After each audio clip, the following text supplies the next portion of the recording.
Hello everyone, welcome to A9 education. आज के इस वीडियो में हम स्टार्ट करेंगे सैयद वंश। और सैयद वंश के से रिलेटेड जितने भी इम्पोर्टेंट पॉइंट्स हो सकते हैं वो आप प्लीज़ नोट डाउन कर लीजिएगा। वॉइस थोड़ा लो रहेगा आज इस वीडियो में और थोड़ा मैं स्लो बोलूँगी क्योंकि एक छोटा सा सर्जरी हुआ है मेरे चिन का, जिसकी वजह से कुछ स्टिचेस हैं और बोलने में कठिनाई हो रही है। सो फर्स्ट टॉपिक से हम स्टार्ट करते हैं। सैयद वंश में हम बात कर रहे हैं सबसे पहले तैमूर लंग। तैमूर लंग ने दिल्ली को जीता, फिर फिरोज शाह फिरोजाबाद, मेरठ, हरिद्वार, जम्मू, कांगड़ा को जीतता हुआ खिज्र खां को मुल्तान, लाहौर, दीपालपुर का शासक इसने नियुक्त कर दिया। किसने? तैमूर लंग ने। ओके, किसको शासक नियुक्त किया? तो ये खिज्र खां को। अब यहाँ से देखते हैं कि खिज्र खां ने सैयद वंश की स्थापना की कभी 1414 ईस्वी में दिल्ली की राजगद्दी पर वो बैठा और खिज्र खां ने सुल्तान की उपाधि धारण ना करके रैयत ए आला की उपाधि धारण की। तो अगर हमसे पूछा जाता है कि रैयत ए आला की उपाधि किसने धारण की, तो ये की खिज्र खां ने। या फिर पूछा जाए कि किस ने सुल्तान की उपाधि नहीं धारण करके रैयत ए आला की उपाधि धारण की, तो खिज्र खां ने। इस वंश का अगला शासक कौन हुआ? तो ये हुआ मुबारक खां, जिसके संरक्षण में रहकर याहिया बिन सरहिंदी ने तारीख मुबारक शाही की रचना की। इसने अपने नाम के सिक्के चलवाए और पूर्ण रूप से वैधानिक शासक के रूप में शासन किया। किसने? मुबारक खां ने। और इसने भटिंडा व दोआब में विद्रोह को सफलतापूर्वक दबाया, लेकिन खोखर जाति के नेता जसरत द्वारा किए गए विद्रोह को दबाने में ये असफल रहा। कौन? मुबारक खां। सो नेक्स्ट पॉइंट देखते हैं। मुबारक शाह ने यमुना के किनारे मुबारकाबाद की स्थापना की और जब ये इसे देखने जा रहा था तभी इसके वजीर सखरुल मुल्क के नेतृत्व में कुछ हिंदू व मुस्लिम सरदारों ने इसकी हत्या कर दी।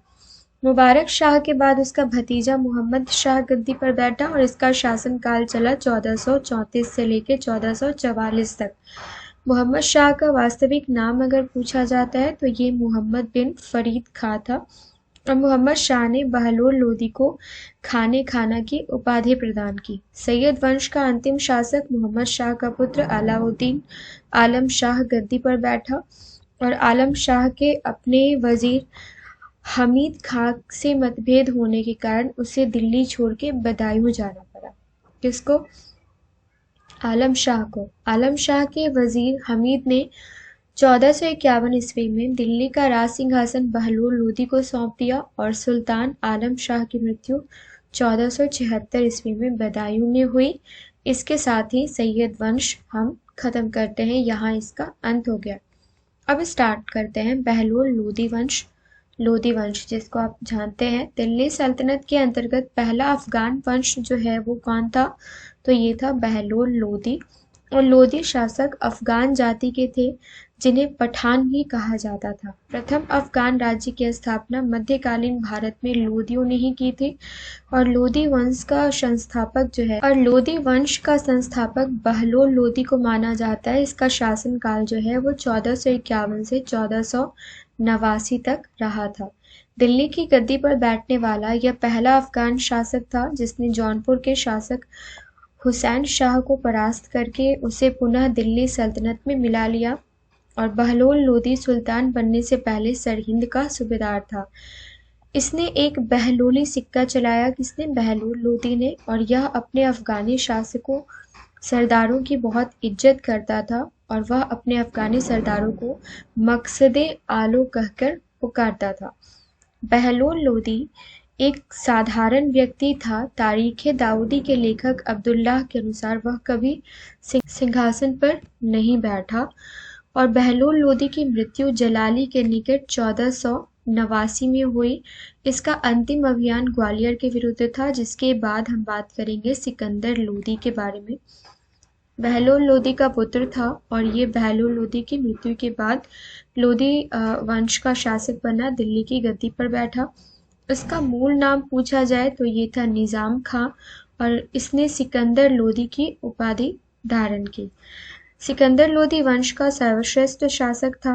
व्यक्तित्व को सुंदर बनाए रखने के लिए वह दाढ़ी नहीं रखता था और सिकंदर लोदी का उपनाम गुलरुखी था। इस नाम से वह फारसी में कविताएं लिखा करता था।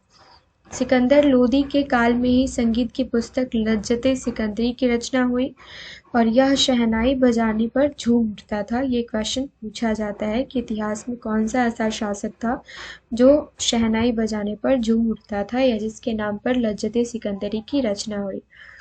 1504 ईस्वी में इसने राजस्थान के शासकों पर अपना अधिकार सुरक्षित रखने तथा व्यापारिक मार्गों पर नियंत्रण स्थापित करने के उद्देश्य से आगरा नगर की स्थापना की। तो अगर हमसे पूछा जाता है कि आगरा नगर की स्थापना कब की, कब हुआ और किसने किया, क्यों किया, तो ये हमें अब पता है। पॉइंट नंबर 8 है, वहां पर इसने एक किले का निर्माण करवाया जो बादलगढ़ का किला के नाम से मशहूर हुआ। 1506 ईस्वी में सिकंदर लोदी ने आगरा को अपनी राजधानी बनाया और यह भूमि में गढ़े खजाने में कोई हिस्सा नहीं लेता था, इससे पहले लिया जाता था। और सिकंदर के समय में ही नाप के लिए पैमाना गजे सिकंदरी प्रारंभ किया गया जो प्रायः 30 इंच का होता था। सिकंदर ने मुहर्रम और ताजिए निकालना बंद करा दिया और मस्जिदों को सरकारी संस्था के रूप में विकसित करने का प्रयास किया और उन्हें शिक्षा का केंद्र बनाया जो आज भी कार्यरत है। सिकंदर लोदी के स्वयं के आदेश पर एक आयुर्वेदिक ग्रंथ का फारसी में अनुवाद किया गया जिसका नाम फहरंगे सिकंदरी रखा गया। और यहाँ पे थोड़ा करेक्शन कर लीजिएगा। यह धार्मिक दृष्टि से असहिष्णु शासक था। यह सभी धर्मों से संभाव नहीं रखता था और इसने ब्राह्मणों से जजिया कर लेना पुनः प्रारंभ कर दिया था। इसने एक बोधन नाम के ब्राह्मण को इसलिए फांसी दे दी क्योंकि उसका कहना था कि हिंदू और मुस्लिम धर्म समान रूप से पवित्र हैं। सिकंदर लोदी ने अनाज पर जकात लेना बंद कर दिया था। जकात एक प्रकार का कर होता था। और सिकंदर लोदी की मृत्यु अगर पूछा जाए तो ये 21 नवंबर 1517 ईस्वी में आगरा में हुई। अब यहाँ से सिकंदर लोदी खत्म करने के बाद हम बात करते हैं इब्राहिम लोदी के शासनकाल की। सिकंदर लोदी की मृत्यु के पश्चात उसका ज्येष्ठ पुत्र जो था इब्राहिम लोदी गद्दी पर बैठा और इसका शासनकाल 1517 से लेकर 1526 तक रहा। इब्राहिम लोदी अफगान शासकों की सर्वसम्मति से सिंहासन पर बैठा था और अफगानों की शासन व्यवस्था राजतंत्रीय न होकर कुलीन तंत्रीय थी। ये ध्यान रखने वाली बात है। पॉइंट नंबर 3 देखते हैं फ्रेंड्स। राजत्व सिद्धांत सरदारों की समानता पर आधारित था। योग्यता के आधार पर सरदारों के सुल्तानों को चुना जाने का अधिकार था और राज्य विभाजन के फलस्वरूप उसके छोटे भाई जलाल खां को जौनपुर की गद्दी सौंप दी गई और परंतु इब्राहिम ने जौनपुर पर भी कब्जा कर लिया। उसने लोहानी, फार्मूली एवं लोदी जातियों के शक्तिशाली सरदारों के वर्ग थे जो राज्य के अधिकारी वर्ग थे, उन सबके विरुद्ध दमन की नीति चलाई। किसने? तो इब्राहिम लोदी ने। उसने इब्राहिम लोदी की सबसे बड़ी सफलता जो है ये ग्वालियर विजय थी। इसी समय ग्वालियर अंतिम रूप से साम्राज्य में शामिल हुआ। इसके द्वारा लड़े गए कुछ युद्ध है जिनके बारे में हमने यहाँ पे बात करनी है। तो फर्स्ट है 1517 से 1518 के बीच में इब्राहिम लोदी व राणा सांगा के बीच घटोली का युद्ध हुआ जिसमें लोदियों की हार हुई। अप्रैल 1526 ईस्वी को पानीपत के मैदान में बाबर से युद्ध हुआ जिसमें इब्राहिम लोदी की हार हुई।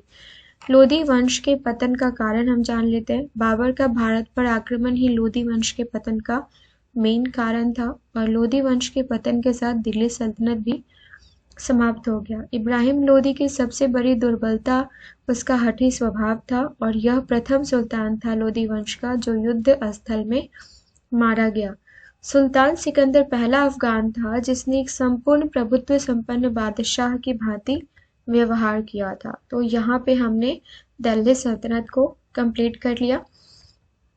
आगे जो क्वेश्चन है वो हम देखेंगे बंगाल प्रशासन के बारे में। जो स्वतंत्र प्रांतीय प्रशासन था उसमें जौनपुर के बारे में हम बात कर लेंगे। बंगाल और जौनपुर को देखने के बाद हम कंप्लीट कर लेंगे मालवा का प्रशासन। और मालवा प्रशासन में जो भी इम्पोर्टेंट फैक्ट्स हैं वो देखने के बाद कश्मीर के बारे में, गुजरात के बारे में, सिंध के बारे में, राजस्थान और खानदेश के बारे में हम सारी चीज़ें कंप्लीट कर लेंगे। उसके बाद हम बात करेंगे विजयनगर साम्राज्य की, जहाँ से सारे के सारे क्वेश्चंस काफ़ी इंपॉर्टेंट बनते हैं। सो मिलते हैं नेक्स्ट वीडियो में। आज का वीडियो छोटा ही रखते हैं। अगर मेरी मेहनत पसंद आ रही हो तो चैनल को लाइक एंड सब्सक्राइब जरूर कर लीजिएगा। Thank you so much.